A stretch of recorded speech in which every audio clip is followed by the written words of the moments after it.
Kajian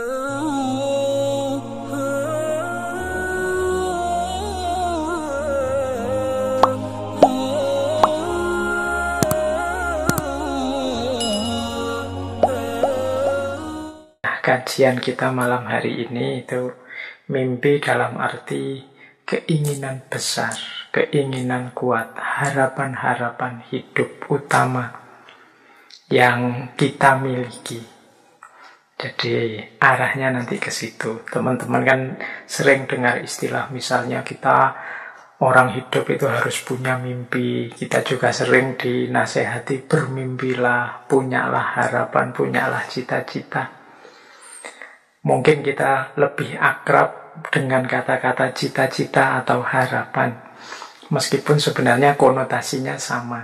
Seandainya kita menggunakan kata-kata mimpi.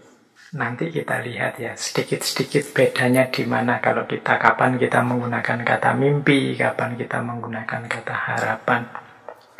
Tapi yang jelas yang dimaksud mimpi malam hari ini mimpi dalam konotasi motivasional tadi, konotasi bahwa kita di antara yang membentuk diri kita itu mimpi-mimpi kita, harapan-harapan kita. Siapa kita itu jawabannya tidak selalu harus dilihat seperti apa kita saat ini. Bisa juga dilihat dari mimpi-mimpi kita itu apa. Keinginan-keinginan, harapan-harapan dalam hidup kita itu apa. Nah, itu juga nanti menunjukkan siapa kita yang sebenarnya. Karena kadang-kadang orang itu tidak sepenuhnya bisa mewujudkan keinginan-keinginannya. Misalnya, saya itu inginnya jadi orang yang soleh, pinter, tekun, rajin, dan lain sebagainya. Cuma kan ada banyak keterbatasan yang membuat saya tidak bisa sepenuhnya seperti itu tadi. Tapi toh demikian, saya masih tetap berkeinginan, saya masih tetap bermimpi untuk jadi orang yang soleh, yang tekun, yang rajin, yang pinter, dan lain sebagainya. Loh, mimpi-mimpi saya ini kan sebenarnya menunjukkan orientasi hidupku ke situ. Nah, orientasi hidup ini juga bisa dipakai untuk mendefinisikan siapa aku. Kalau minggu lalu kan kita mendefinisikan siapa aku itu dengan lebih fokus melihat existing kita, situasi kita saat ini. Nah, malam hari ini kita belajar memahami diri kita dengan mencermati mimpi-mimpi kita, keinginan-keinginan, dan harapan kita. Baik, jadi itu nggih corak kajian kita malam hari ini. Oke, silahkan teman-teman yang mau siap-siap mempersiapkan segala ubur rambe untuk kajian ini. Jangan lupa niatnya. Diniati ikhlas lillahi ta'ala untuk nambah wawasan-wawasan, untuk meningkatkan kualitas hidup.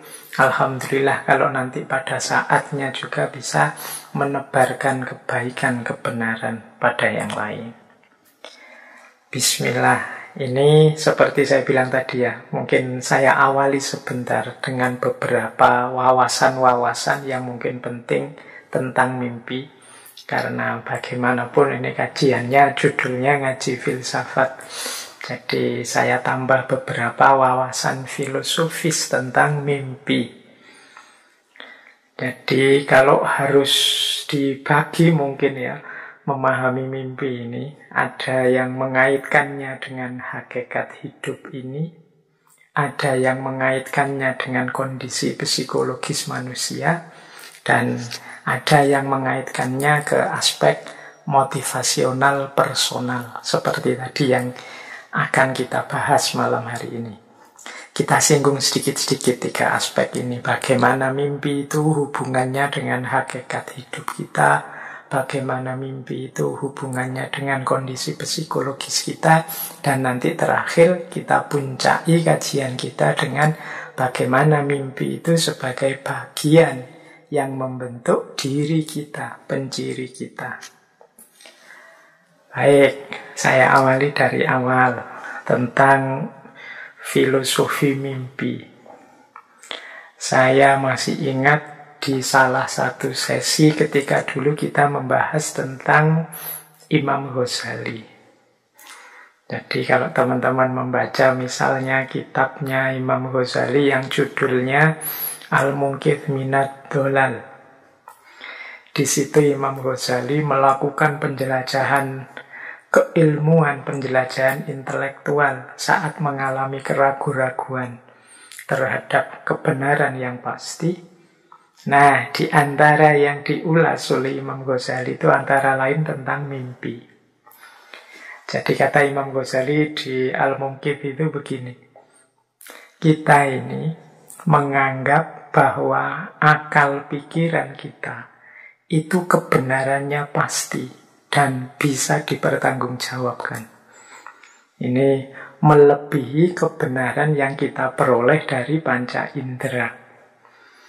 Jadi beliau kan meranking ilmu-ilmu itu yang diperoleh dari panca indera, yang diperoleh dari akal, dan nanti ilmu yang diperoleh dari pengalaman religius. Nah, menurut penjelajahannya Imam Ghazali, manusia itu cenderung sangat percaya pada kebenaran-kebenaran yang diperoleh lewat akal melebihi kebenaran yang diperoleh lewat panca indera. Lewat panca indera itu kita misalnya zaman SD dulu kan ada itu pelajaran, kita lihat gelas, ada airnya, terus dimasuki pensil. Loh, pensilnya itu kelihatan bengkok. Tapi kan kita tidak menyimpulkan pensilnya bengkok. Kita simpulkan pensilnya tetap lurus. Hanya saja pandangan mata kita terdistorsi. Nah, yang bisa menyimpulkan pensil tetap lurus itu kan akal. Kalau dasarnya hanya panca indera menggunakan mata, ya pensil tadi kelihatannya sudah bengkok.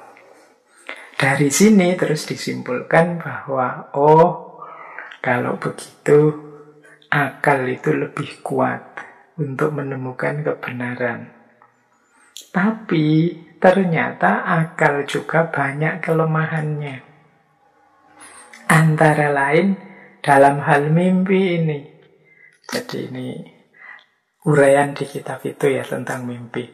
Jadi kita itu saat mimpi itu kan akal kita juga bekerja. Kita memahami, kita mencerna hal-hal yang kita temui dalam mimpi. Saat itu kita yakin bahwa kita ini benar. Saat mimpi itu yang saya lihat itu sebagaimana saya alami.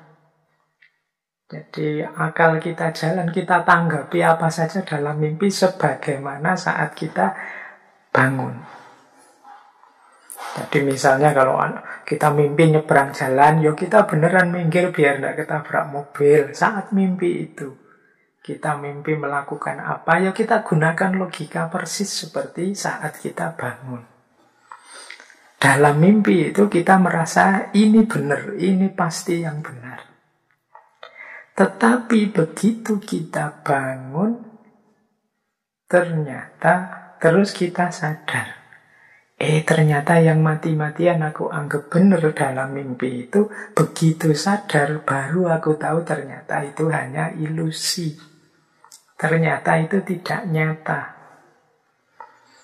Nah ini kalau di kitab Al-Munqidh Minad Dhalal ini dipakai untuk menyimpulkan akal juga tidak selalu mampu menangkap yang benar. Buktinya dalam mimpi itu sesuatu yang maya, yang ilusi dianggap nyata. Apalagi hari ini Imam Ghazali lahir di abad itu. Kalau hari ini ada fenomena post-truth misalnya, akal kita kan sering tertipu oleh hoax-hoax itu. Jadi yang kita anggap benar ternyata salah. Kita anggap nyata ternyata hanya ilusi, hanya maya. Nah, ini nanti jembatan untuk masuk ke beberapa gagasan filosof tentang mimpi, tentang filsafat mimpi. Nah, dari sini kemudian muncul pandangan bahwa sebenarnya hakikat hidup kita di dunia ini itu seperti mimpi. Yang kita anggap nyata, konkret, apa adanya, realistis, dan lain sebagainya. Itu kan yang kita hadapi hari ini. Itu persis seperti kalau kita mimpi. Kalau kita mimpi itu kan ya kita merasa persis seperti hidup hari ini. Nah, nanti kita sadar bahwa betapa ilusifnya, betapa tidak sejatinya hidup ini, begitu kita bangun. Nanti beberapa sufi menjelaskan ya orang bangun itu ya waktu kita nanti sesudah kita meninggal, masuk ke alam barzah, alam yang lebih sejati, baru kita sadar, betapa dunia itu tidak penting, betapa dunia itu sifatnya maya, sifatnya ilusi saja.